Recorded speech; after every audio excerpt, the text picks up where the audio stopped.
जय श्री सद्गुरुदेवाय नमः। जय श्री गणेशाय नमः। ओम नमः शिवाय।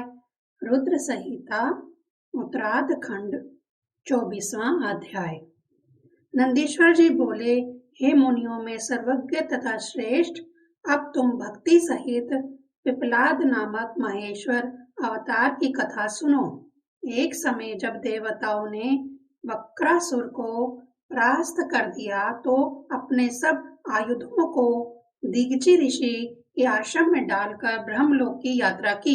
वहां पहुंच उन्होंने पितामह से सभी बातें कही। ब्रह्मा जी ने क्षण भर सोच कर कहा कि आप लोग महर्षि दीक्षी के पास जाकर उनकी हड्डियों की याचना करो, क्योंकि उन्होंने शिवजी की भक्ति कर अपनी हड्डियों को वज्र से भी अधिक कठोर होने का वर प्राप्त किया है।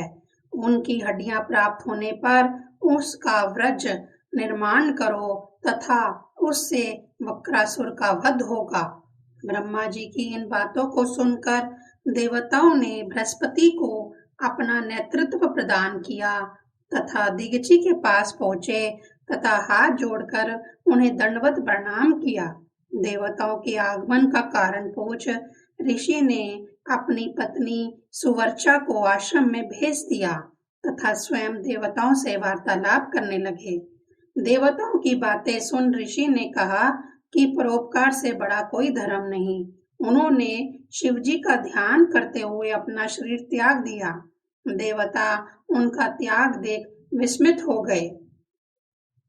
इंद्र ने कामधेनु द्वारा शीघ्र ही उनके शरीर से सब अस्थियां निकलवा दी तथा त्वष्टा से उसका अस्त्र बनाने को कहा। विश्वकर्मा ने सुंदर वज्रमय अस्त्र बनाया। इंद्र ने वज्र से वक्रासुर को मार डाला। फिर तो देवताओं ने बड़ा उत्सव मनाया। हे तात, अब शंकर के अवतार पिपलाद का वर्णन सुनो। जब दीक्षी की पत्नी आश्रम में चली गई और सारे गृह कर्म करने के बाद बाहर आई तो उसे दीक्षी सहित कोई भी देवता दिखाई न दिया तथा साथ ही कई प्रकार के अपशकुन भी हुए।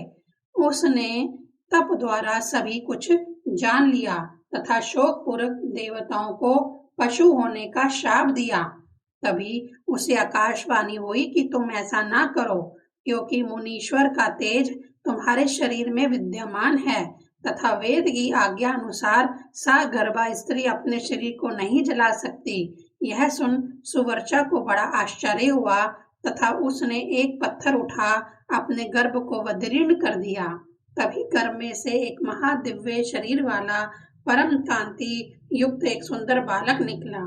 सुवर्चा ने उस बालक को शिव स्वरूप समझ प्रणाम किया तथा उस बालक के स्वरूप को अपने हृदय में स्थापित कर लिया। तत्पश्चात वह बोली, हे तात, मैं तो पति लोक की इच्छुक हूँ। तुम दीर्घ काल तक इस पिप्पल की मूल में निवास कर सबके सुखदायक बनो। सुवर्चा पुत्र से ऐसा कहकर परम समाधि लगाकर पति लोक को चली गई। वहां जाकर अपने पति के साथ वह शिवलोक में पति की सेवा करने लगी। उधर मुनि पुत्र को शिव का अवतार समझ ब्रह्मा विष्णु सहित सभी देवता आए तथा परम संतुष्टि से उसका संस्कार किया। ब्रह्मा जी ने उसका नाम पिपलाद रखा। महाप्रभु पिपलाद कितने ही काल तक लोक हितार्थ करते हुए उस अश्वत्थ वृक्ष की मूल में तप करते रहे। 25वां अध्याय। नंदीश्वर जी बोले, इस प्रकार पिपलाद ने संसार में विश्वास कर धर्म की स्थापना की।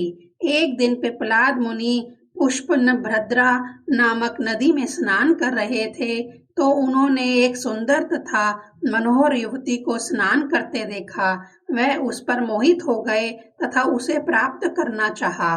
वह राजा अनरण्य की कन्या थी। महर्षि पिपलाद राजा अनरण्य के पास पहुंचे तथा कन्या की याचना की।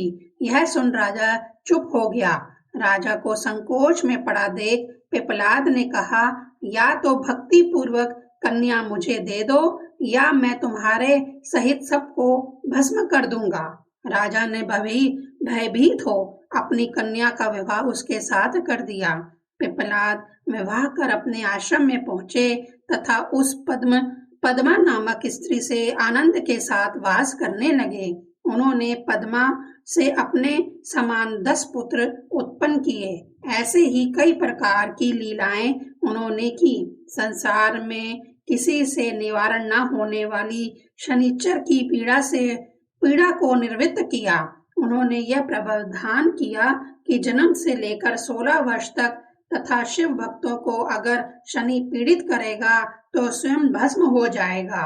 इसी प्रकार गाधे, कौशिक तथा पिप्पलाद ये तीनों महामुनि सिमरन मात्र से ही शनि पीड़ा को नष्ट करने वाले हैं। जो मनुष्य पद्मा सहित महर्षि पिप्पलाद के इस चरित्र को पढ़ता या सुनता है उसके सब मनोरथ पूर्ण हो जाते हैं। ओम नमः शिवाय।